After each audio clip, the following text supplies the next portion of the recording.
Come along and join me today as we make beeswax wicks for candle making.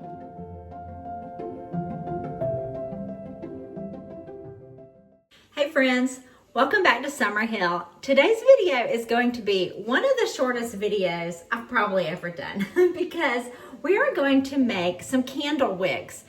Why am I doing this? Because last week I showed you how to make candles, and this week I'm showing you how to make another style of candle. So it sounds like my water's boiling, so let's head over here and we'll check it out. Okay, so just like when we're making candles, you'll need a double boiler on your stove. You'll put water in the bottom pot, and then you'll have some sort of pot sitting in the pot. It can be another pot. It can be this little metal thing I bought from Hobby Lobby, or it could be a Pyrex measuring cup. So you want to take and melt some wax into your pot. I use beeswax. I like to use this product that you can get on Amazon. You can get it at Hobby Lobby. It's all over the internet. It's 100% beeswax pellets, and they melt really well. Okay, in addition to your wax, you're gonna need twine, and make sure it's 100% cotton twine. You don't want a twine that has polyester or any other synthetic fiber in it, because all it's gonna do is melt. It's not gonna burn, and it won't burn clean. So I'm using this twine here, and honestly, I wasn't sure this was 100% cotton, so I did a test. I cut a piece off, held it with tweezers, and I burned it, and it burned clean. It didn't melt. Even the smoke looked clean, so I knew I had 100% cotton. So what you will need is beeswax, twine, scissors, a double boiler, some tweezers, parchment paper, and a stir stick. And I like to use these jumbo size popsicle sticks from the craft store. They're perfect for stirring your wax, and then you can discard them. Let's begin by adding the wax to the double boiler. You want to make sure you have enough wax in here so that they submerge down in it. I'm just going to add a little bit more.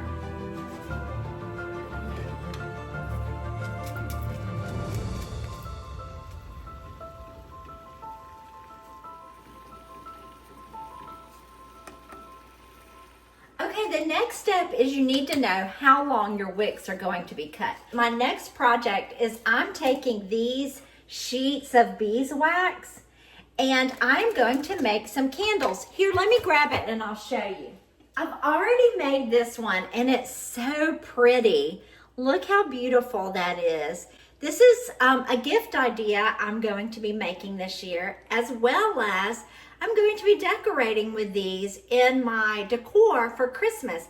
So if you are new here, be sure to subscribe and ring the bell, because I would love for you to join me every week as we make things, home decor, as we decorate and do all that fun stuff. So in the next video, we're gonna make these candles. But for right now, I'm going to make some wicks. Okay, so what I'm gonna do is lay my sheet down here on the table.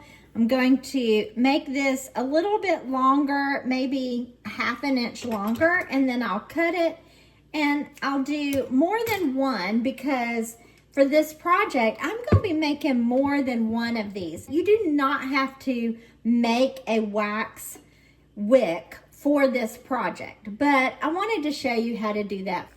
Okay, so our wax is ready. So now we're gonna dip the cotton string in there. Make sure they're nice and submerged in the wax. So now we're just gonna leave it for just 30 seconds to not more than a minute. We're just gonna leave it and let it soak into the cotton, and then we're gonna add it to our parchment paper and let it dry. Okay, it's ready, so I'm gonna bring it close to my parchment paper so I don't drip it. And then you just pick up, with your tweezers, you pick up the twine and you straighten it out on the paper. It dries really quick, cools off and becomes hard pretty quick. Okay, that's how they look. I'd probably give it like 20 minutes, not even 20 minutes, and it'll be ready. And then we can start rolling these wicks into those beautiful beeswax sheets. Okay, it's been 5 minutes, so let's go check on them. Okay, they're perfect. They're nice and stiff and ready to go in a candle. Okay, so that's it. It's super easy to make your own wicks, and I'm going to show you in the next video that's coming soon that using a homemade wick is better than just using cotton twine with your candles. So be sure to subscribe and ring the bell so you get notified of the next video. And if you're watching this much later, I'll try to remember to come back and put a link in the description to it, because the next video is making beeswax wrap candles, and it's super easy. One of the easiest DIYs I think I've ever done. It looks so much fancier than it really is, and it makes a great Christmas present, birthday present, I love you present, you're the best friend ever present. Anyways, I hope you guys are having a wonderful day, and I hope you found this video helpful. I'll see you soon. Bye.